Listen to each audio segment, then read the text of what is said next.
Hi everyone! So welcome back to my channel. So for today's video ay magdi-influence ako. So ito yung mga products na i-influence ko sa inyo na wag niyo na itong bilhin. Pero it's up to you pa rin. Recommended ko siya na wag niyo yung bilhin kasi sayang lang sa pera. So may mga bagay na mas better. Mas better! Ang pangit. Yun. Okay. Hi everyone! So welcome back to my channel. I am Jen Claire and if you're new here, make sure to subscribe and hit that like button. Ano daw? Chris. Okay, so from the title and the thumbnail of this video, from the title and the thumbnail, so gagawin natin is de-influencing you from the things that you don't need. So mag-start tayo by category pa itong i-ano ko. So mag-start muna tayo sa makeup. Okay. And so, iano ko yung reason kung bakit feel ko anxious sa pera. Pero it's up to you naman kung gusto mo siyang bilhin. Kung nagwo-work sa'yo, then definitely buy it. Pero if sa tingin mo, pero this one kasi may mga reasons ako kung bakit hindi ko sila na-recommend na bilhin mo. So, this one is mga bagay na hindi mo deserve. Kasi lagi na natin narinig na deserve mo yan, deserve mo to, ganyan, ganyan. Pero hindi mo narinig yung mga bagay na hindi mo na deserve kasi hindi maganda or sayang sa pera, something like that. So, mag-start na tayo, guys. So, first is makeup. So, makeup is itong and ito sa makeup na to is yung Curline na powder matte lip tint nila. The reason why, kasi may kita mo sa camera, naghihiwalay yung parang water niya and then yung tint niya dito sa ilalim. So, i-focus ko.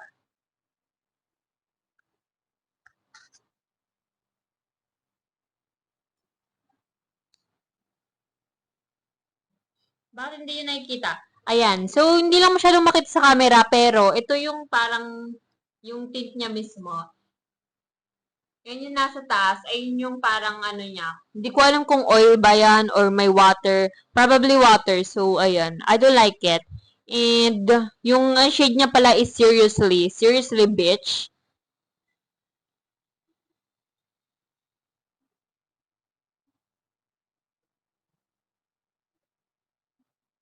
Okay, ba't hindi siya nag-focus?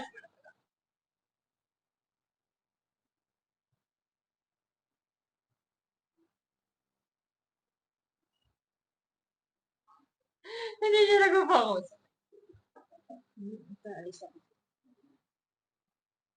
Okay. So, ayaw niya mag-focus, pero yung shade niya is Seriously, bitch. Charis. Seriously lang. So, ayun. Seriously, ito na yung product na yun. So, nabili ko ata ito ng 100 something. Yeah. So, ayun lang yung problem ko sa kanya, nag-iwalay siya. So, sayang ang pera niya. So, may inis ka, kailangan mo pa siyang i-shake bago mo siya gamitin. So, ayun lang. And yung shade niya, kapag nilagay mo siya sa lips mo, parang yellow ng ngipin ko. So, ayun lang. Pero, minsan lang naman yun. Pero ito, ginagamit ko siya for my cheeks. Yan. Minsan ko na, ginagamit ko siya for my cheeks kasi inuubos ko muna siya bago ako bumili ng bago. I mean, bumili na ako ng bago, pero ayun, inuubos ko pa rin to para matapon ko na siya. And I would never repurchase this again. Oh, fuck. Next naman sa ating ano is this one from Glasstain. So, itong lips na to, mabango siya. Gusto ko naman siya kasi ano siya, glossy tint and ayun. Amoy kape siya kasi this one is from coffee series ata nila, kaya amoy kape siya. Ang bango niya, gusto ko yung ano niya, yung scent niya. Ang problema lang sa akin, magta-try ako ngayon guys para malaman niyo kung ano yung reason ko kung ba't ayaw ko to. Pero ginagamit ko pa nito kasi inubos ko na siya. So, mag-try tayo sa lips.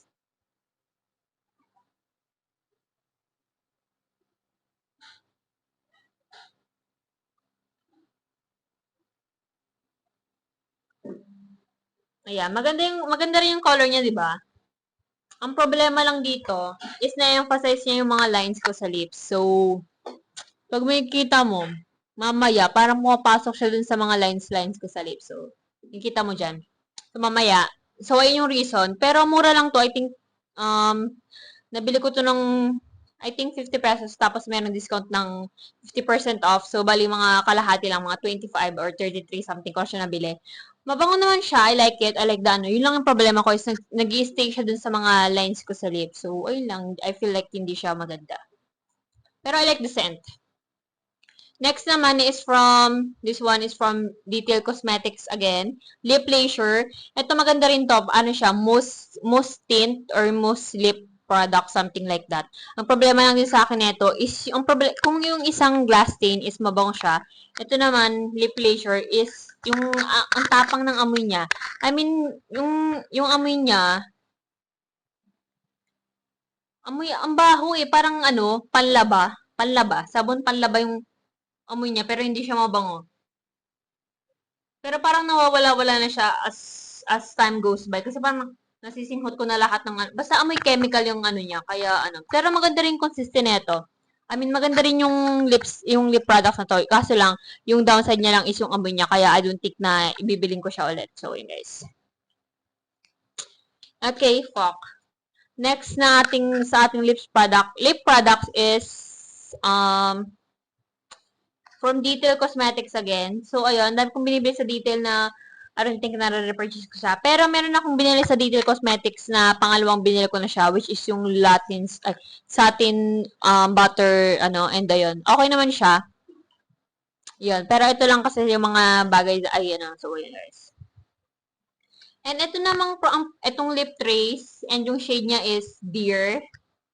Hi, Dear. So, ayun, yung shade niya is Dear. Ang problema ng, hello. Hi everyone! So, nilagay ko na yung mic dito para hindi ko na siya hinahawak-hawakan. Nilagay ko siya sa necklace. Dog. So, anyways, continue tayo. So, ito namang is lip trace na shade niya is Dear. Ang problema ko dito is, nung una maganda siya, ang smooth niya, nag-glide siya ng smooth. Pero habang tumatagal, hindi ko na siya, ayun na, for example, ganyan. Yan na, may akong nilagay. Tapos, pag inano mo siya sa ganyan, tignan mo, ang hirap niya ng ang tigas niya na tapos na ano-ano pa siya.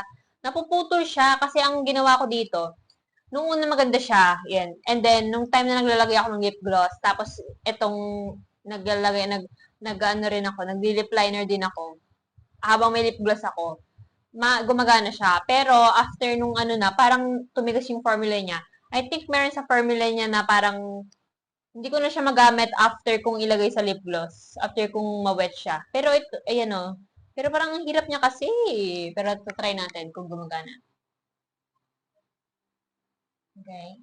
Tapos, ayan, anong tawag doon, napuputol-putol, hindi siya smooth. Nung una smooth siya, pero sa una lang siya magaling. Okay. Pero maganda yung shade nito, parang pinkish yung shade. Okay. Okay. Ayan guys. Ayun ang problema ko, napuputol-putol siya and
Hi everyone. Hi everyone. Hi guys, nabisit ako. Nakakainis! Hindi pala naka-open yung mic ko. Nagkakanina pa ako nagsasalita, nakakairita. Okay, so ulitin ko ulit yung mga pinagsasabi ko kanina, although pagod na ako kasi nga hindi naka-open.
Hi everyone! So it's me. So again, yung reason ko dito is bakit ayaw ko siya is kasi nung unang gamit ko is maganda siya, smooth siya habang ginaglide. Pero nung nilagyan ko na siya ng lip gloss, nung naglagay na ako ng lip gloss and then sa lip gloss, pinapatungan ko siya ng lip liner, ganyan. After nung nalagay ko siya sa mga lip gloss and mga ginawa ko siyang topper, ayaw niya nang gumana, hindi na siya ganun ka-smooth. So, ayan. So, ayun lang. And yung shade pala nito is Dear. And next naman,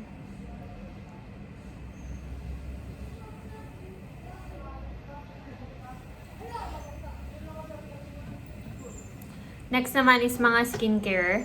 So, this one is from Lux Organic Sisa Soothing Gel. Ito, sulit naman to kasi 100 ml na siya. At the same time, 130 pesos lang siya. So, murang-mura. Ang kaso lang, ang reason ko kung bakit I think na hindi siya ang reason ko is I think personally hindi siya effective sa akin kasi nakalagay dito is oil control. Well, for me, I have dry skin, so I don't think na effective siya. And well, viral siya sa TikTok and trending siya sa TikTok. So, I decided to buy it kasi lang feel ko parang hindi siya worth it bilhin. Although mura siya, ayun nga lang kasi parang wala naman siyang effect sa akin. So, yung effectiveness niya is, zero. So, I don't think na i-repurchase ko siya. So, yun guys. Pero if nag-work sa inyo, then good for you. Then you should try this. Pero yun nga, sa akin, wala lang siya. Parang, alam mo yung ano, alam mo yung parang nag-expect ka ng mataas kasi nga viral product siya. Pero, parang hype, parang ano lang siya, overhype. Yun, parang ganun, overhype lang siya. Hindi naman talaga siya ganun kaganda. So, you know what I'm saying. Next naman is from Vitress. Next naman is sunscreen, which is from Adorn, yung purple variant nila. Though I love this, yung tinted sunscreen, yung purple variant nila, kasi though maganda siya, maganda yung effect niya, mattifying, good for oily skin, as well as for normal to dry skin. Pwede rin siya kasi dry skin ako, and maganda rin to sa akin. And kapag yung finish niya is powder finish, so kapag nilagay mo to is after niyang mag-set is para kang naka-powder, so ang fresh mong tignan. And ayun, ang problema niya lang sa akin is yung fragrance niya kasi sobra siyang bango. Ang problema na sa akin yung fragrance niya kasi sobra siyang bango, and ang alam ko is yung mga fragrant na facial product is hindi siya pwede sa mga sensitive skin. So if sensitive skin ka, then hindi para sa ito. Pero yun nga, kung hindi ka naman maselan, or kung hindi ka naman maselan, then definitely and ginagamit mo to and nagustuhan mo, then definitely buy this. Pero if I don't think na I would repurchase din. Siguro if wala ng sento, I think I would repurchase this again. Pero if pipili kayo sa dalawa kung ano yung mas maganda, then definitely buy this instead of this one.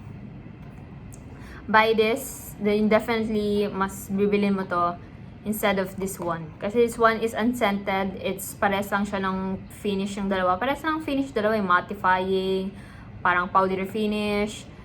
Pero ito, walang scent. Ito, may scent. Yung scent niya kasi mabango. Medyo nakakahilo na yung scent niya kasi masyado siyang mabango. So, yun lang guys. And dadagdag ko lang pala is yung mga skincare na hindi sa skin type mo. For example, if you have dry skin, and then merong viral products or trending sa TikTok na for oily skin, nagpa-promote na for oily skin, pero ikaw dry skin ka, gusto mo siyang matry kasi baka mag-ano sa inyo. So, ayun. I don't think it's worth it na bumili ka ng ganon if